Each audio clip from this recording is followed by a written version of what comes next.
হকের পক্ষে, ন্যায়ের পক্ষে, ইনসাফের পক্ষে কথা বলতে লাগলেন। ওই সময়তে তৎকালীন নমরুদ ইব্রাহিম নবীর বিরুদ্ধে লেগে গেল। কি ভয়ানক বিরোধী লেগেছিল শোনো। আজ তোমাদের এলাকাও ছোট ছোট নমরুদ বেরিয়েছে, ছোট ছোট নমরুদ, এগুলো বড় নমরুদ নয়। বড় নমরুদ তো পৃথিবীর রাজা ছিল, এগুলো ছোট ছোট নমরুদ। একটুখানি ওপরে উঠেছে তো ভাবছে আমি বিরাট কিছু হয়ে গেছি।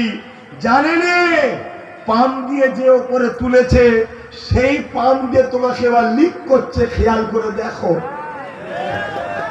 তোমার দিন ঘনিয়ে এসেছে, কেন তুমি নমরুদের চেলা, তুমি নমরুদের চেলা।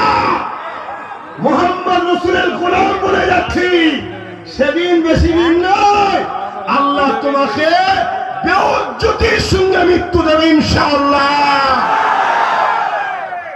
কারণ যুগে যুগে ইতিহাস বলছে এটা ঘটেছে, ঘটবে। মুহাম্মদ রাসূলের গোলাম বলে যাচ্ছি, মিলিয়ে নিও আমার কথা ইনশাআল্লাহ, আমার হাবিবের কদম পাকের উসিলায়। তো যে কথা বলছিলাম, নমরুদ ইব্রাহিম নবীকে রুখতে পারছে না কোনোভাবে। আজকেও নমরুদের চালারা ইব্রাহিম নবীর বাচ্চাদের ঘরে রুখতে পারছে না। ইব্রাহিম নবীর বাচ্চা কারা? বলুন বলুন কারা? হাত তুলে তুলে বলুন নারে তাকবীর। প্রত্যেকটা ইমানদার মুসলমান হলো ইব্রাহিম নবীর রুহানি সন্তান। জোরে বলুন সুবহানাল্লাহ। আমার আব্বার কথা নয়, আল্লাহর কথা কোরআনে আছে। সময় নেই অত বলার, কোরআনে আছে, হাফেজ করে জিজ্ঞেস করে নেবেন। কথা শুনছেন তো ভাইরা আমার? ইব্রাহিম আলাইহিস সালামকে রুখতে পারেনি বলে নমরুদ আগুন করেছে, আগুন, বিশাল আগুন করেছে। আমি নিজের চোখে দেখে এসেছি এলাকাটা। এ তো অনেক ছোট জায়গা রে বাবা, একটা বিশাল গ্রামকে নিয়ে এতটা বড় এলাকায় আগুন করেছে। কয়েক মাস ধরে শুধু আগুনের কাঠ জোগাড় করে আগুন ধরিয়েছে। এবারে আগুনের তাপ এত বেড়েছে, ইব্রাহিম নবীকে যে ফেলবে কাছে যেতে পারছে না। লাস্টে চরকি নিয়ে এসছে, দূর থেকে ছুঁড়ে ফেলবে। ইব্রাহিম আলাইহিস সালাম ওই চরকি বা কপিকল যেটাতে ফেলছে তার উপরে বসানো হয়ে গেছে। চোখে মুখে চেহারায় কোনো ভয় নাই। জোরে বলুন সুবহানাল্লাহ। কেননা ইব্রাহিম নবী আল্লাহর উপরে ভরসা করে, ইব্রাহিম নবী আল্লাহর উপরে তাওয়াক্কালতু আলাল্লাহ, আল্লাহর উপরে ভরসা করে চলে।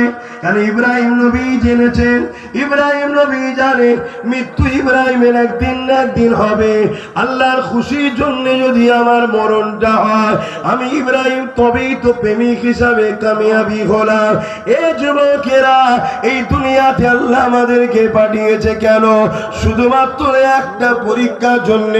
ওই পরীক্ষাটা হলো আল্লাহকে কতটা ভালোবাসো। সবার আগে আল্লাহকে যে ভালোবাসবে সেই হবে কামিয়াবি। মান আহাব্বা লিল্লাহ ওয়া আবগাদা লিল্লাহ ওয়া আতা লিল্লাহ ওয়া মানা লিল্লাহ ফাকাদ ইস্তাগমাল ঈমান। ভালোবাসবেন আল্লাহর জন্য, আত্মীয়তা করবেন আল্লাহর জন্য, বিচ্ছেদ হবেন আল্লাহর জন্য, দুশমনি করবেন আল্লাহর জন্য, লড়াই করবেন আল্লাহর জন্য। এরাই হলো প্রকৃত ঈমানদার। আজকে আমি জানতে চাই, আপনারা যে আমাকে ভালোবাসেন দুনিয়ার কোন স্বার্থে না আল্লাহর জন্য ভালোবাসেন?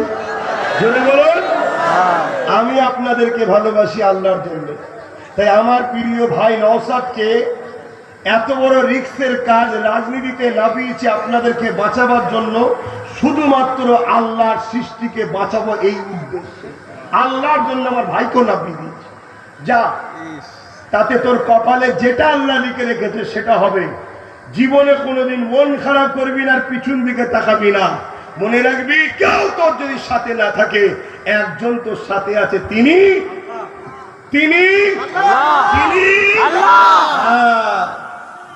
অতএব আমি আপনাদেরকে ভালোবাসি আল্লাহর জন্য।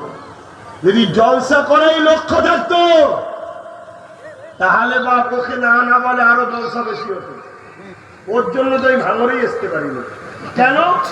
আমি কি বলতে গিয়ে রাগের মাথায় কি বলে দেবো, লাস্টে ওকে নিয়ে টানাটানি হবে। কেন? কোনো বেটা তো আমার কাছে ঘেঁষে না, আমার কাছে ঘেঁষে অসুবিধা আছে। কথা বুঝলেন না? আমি তো হুজুর মানুষ।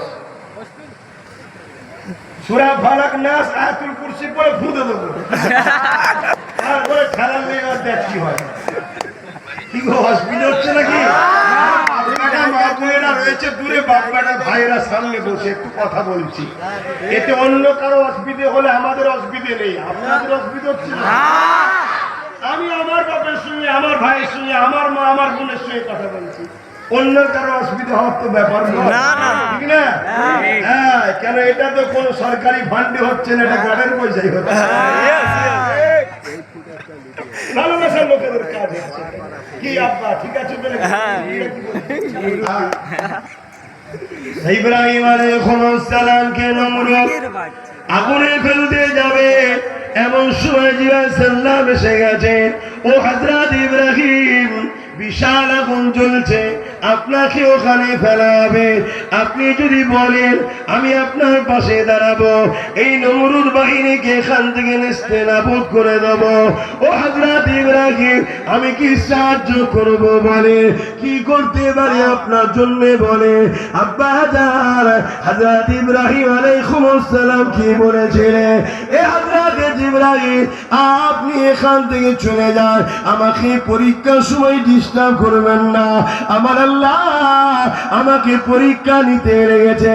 ইব্রাহিম আমাকে কত ভালোবাসে, আমাকে কত পেয়ার করে।